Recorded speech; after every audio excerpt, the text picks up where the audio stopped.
hou je dat bij? Want ja, ik heb zelf ook kippen, maar die laten overal alles vallen. Hè? Keukenrol, hè? Keukenrol. Kijk, dat kan op deze tegelvloer natuurlijk. Ja. Dat kan niet als je vloerbedekking hebt. En dat kan ook niet als je er meerdere hebt. Dus het kan zo zijn dat, want ik zie daar bordjes privé hangen, Ja. dat is jouw domein. Ja, Dus hier als is de ontbijtruimte. De ontbijtruimte, maar het zou dus in theorie zou het kunnen dat de mensen een vers ei vinden hier in de... Nee. Niet? Nee, s'nachts is ze buiten. Oh, S'nachts is ze buiten in het hok. En overdag, als ze al een ei legt, maar ja, ze is ook al ouder, dan wordt dat 9 van de 10 keer door Lisa aangewezen. En als ik dan snel ben, dan heb ik het en anders heeft zij het. oh dus Lisa is een beetje een paashond. Jij zoekt altijd eieren. Zoiets, ja. Ja. Hè? Ja. Dus jullie zijn met z'n, even kijken, met z'n vijven een gelukkig gezinnetje. Ja. Ja? Sinds Anita geen partner meer Ja. had? Nee. Nee. Ja, dan ben je al een hele tijd in je uppie. Ja. Ja. Hoe is dat? Hoe is dat? Ja. Want hoe lang ben je samen geweest met Anita? Met Anita bijna 30 jaar. Het zou 30 jaar geworden zijn. Maar het mocht niet zo zijn. Maar, het was een heel bijzondere relatie. Want ik val op mannen en Anita viel op vrouwen. Dus het was een puur menselijke liefde zonder bedstory. Dus volstrekt platonisch. Volstrekt platonisch. En daar heb je 30 jaar een relatie mee gehad. Ja. En Anita viel op vrouwen, jij op mannen. Ja. Maar hoe ging dat dan? We hebben dus nooit het bed gedeeld. Dus ook niet qua slapen? Nee. Jullie sliepen niet bij elkaar? Nee. Ook niet Nee. omdat het lekker warm was? En, Nee. nee. Nee. Goh, Nou, dat heb Maar ik het was wel, zelden meegemaakt. het was wel echte liefde, ja. Ja, hoe bijzonder is dat? Ja, precies. Precies. Dus dat... En dan, ja, kijk, ik bedoel, boven een bepaalde leeftijd ben je natuurlijk binnen de homo-scene niet echt gewild. Dus, Is dat zo? Ja. Ben je dan uitgerangeerd? ja, Dan lig je niet meer in de markt. nee. Tenminste, dat is mijn ervaring. Wel jammer. Ja, Toch? zeker. Ja, zeker. Zeker. Hoe heb je Anita leren kennen? Vraag ik me dan af. Hoeveel tijd heb je? Doe even de samenvatting. De samenvatting. Nou, ik was met mijn toenmalige vriend ben ik naar Zwitserland gegaan om daar te werken. Ja. En in diezelfde kliniek ging Anita ook werken. Dus ook op dezelfde dag. Maar toen kennen we elkaar nog niet. In Zwitserland, als je dan daar gaat werken, dan moet je een zogenaamd gezondheidszeugnis hebben. Ja. Dus je moet naar de grens om een röntgenfoto, de thoraxfoto te maken.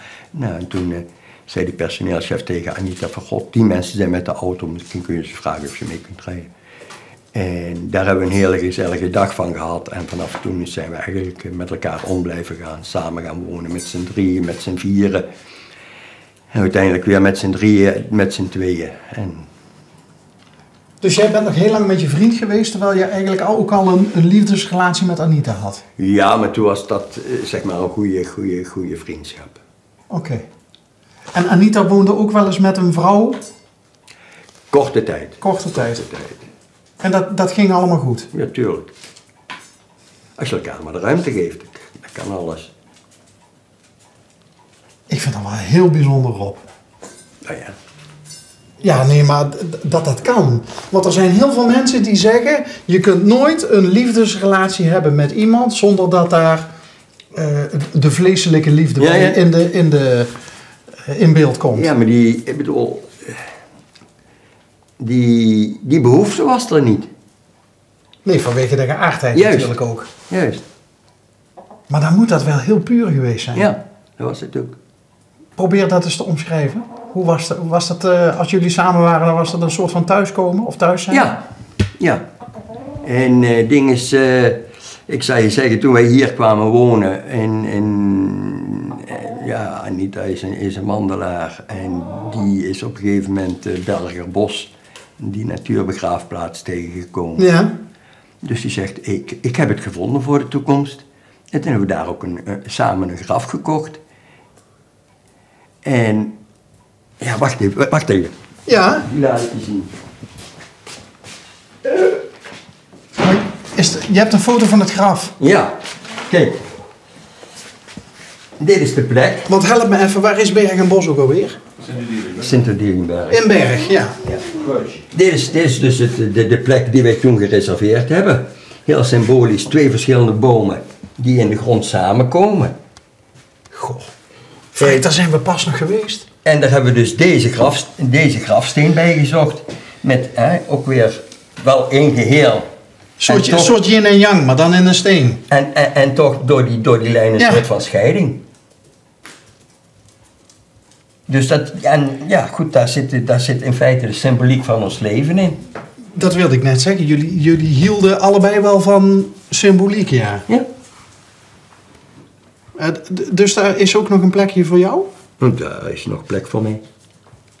Het is alleen de vraag of het ervan komt. Want? Nou ja, op het moment ben ik in de gelukkige omstandigheid dat er iemand is die in ieder geval wel in mij geïnteresseerd is. Dus die ook voor de nazorg zou... Nou nee, daar is geen nazorg nodig. Dat is een natuurbegraafplaats, dus daar hoef je verder niks aan te doen. Dan word je in de grond gestopt en er is geen grafcultuur of zoiets dergelijks. Nee, maar iemand moet het wel regelen natuurlijk, hè? Ja. Maar daar heb je wel iemand voor, familie of zo? Ja. Maar er is dus op dit moment iemand in beeld? Het zou net zo goed kunnen dat ik in de Filipijnen onder de grond gestopt word. Want die persoon die in beeld is nu, die komt uit de Filipijnen. Ja. Die woont ook in de Filipijnen. Ja. Via internet of zo leren kennen. Ja. Dus zo slecht lig je helemaal niet in de markt, Rob. Ja, denk ik dan. Bij Filipino's. Maar dat is natuurlijk ook wat anders. Die zijn daar, die doen daar minder moeilijk over. Oké. Maar het is wel, je praat er wel op een dusdanige manier over dat jij het niet uitsluit dat je misschien een keer die kant op gaat. Ja. Zover is het al. Ja. Nou ja, ik zou eigenlijk komende juli voor een maand gaan, maar dat hebben we moeten uitstellen tot november. En dan, ja goed, als het dan ook zo matcht zoals het op het internet matcht, dan... Jullie hebben elkaar nog nooit ontmoet? Nee, helaas niet. Maar dan, als dat matcht, dan wordt het hier de boel verkopen en daarin, ja. Dat weet je nu al zeker? Ja. En dan? Hondjes mee? Ja. Kat mee? Speedy mee? Als die dan nog leeft. Ja, zeker. Als Speedy het nog mee mag maken? Ja. Jeetje, dat is wel, dat is dan echt wel een beetje alle bruggen achter je verbranden dan, of... Ik zie het niet als alle bruggen achter mij verbranden. Ik zie het dan toch als, zeg maar, de laatste wijziging in het leven. Ja, oké, zo zou je het ook kunnen zien. Dat zou dan echt... alle bruggen achter je verbranden klinkt eerder negatief. Ja. En ik bedoel, ja, dan is het van, zo zou je dat wel doen. Nou ja, goed. Ik bedoel, er valt niks te verliezen. Als je ervoor gaat, dan ga je er ook helemaal voor. Ja. Maar dan moet je Anita wel achterlaten. Ja. Maar dat maakt niet uit. Nee? Ze zit hier. Hè? Ja. Ik heb ook heel weinig van haar bewaard. Ik bedoel, dan zeggen mensen, ja, kun je dat wel doen? Ja, dat kan ik wel doen, ja. Ik heb die spullen niet nodig om aan haar te denken. Ja. En kijk, toen wij dit kozen, toen zegt Anita ook van ja, luister, als ik ooit begraven word, dan wil ik niet dat je me continu komt lastigvallen. Dan is het een paar keer per jaar wat pinda's voor de eekhoorns en dergelijke. En dat is meer dan zat. Dus...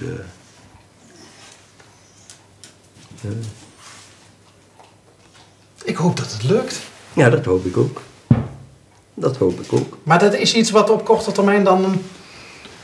Ja, Nou ja, november is dan doorslaggevend. November is dan doorslaggevend. November is doorslaggevend, ja. En ja goed, dan is het natuurlijk, kijk, er moet hier nog al het een en het ander gedaan worden. Dus binnen een jaar zal het heus niet geregeld zijn.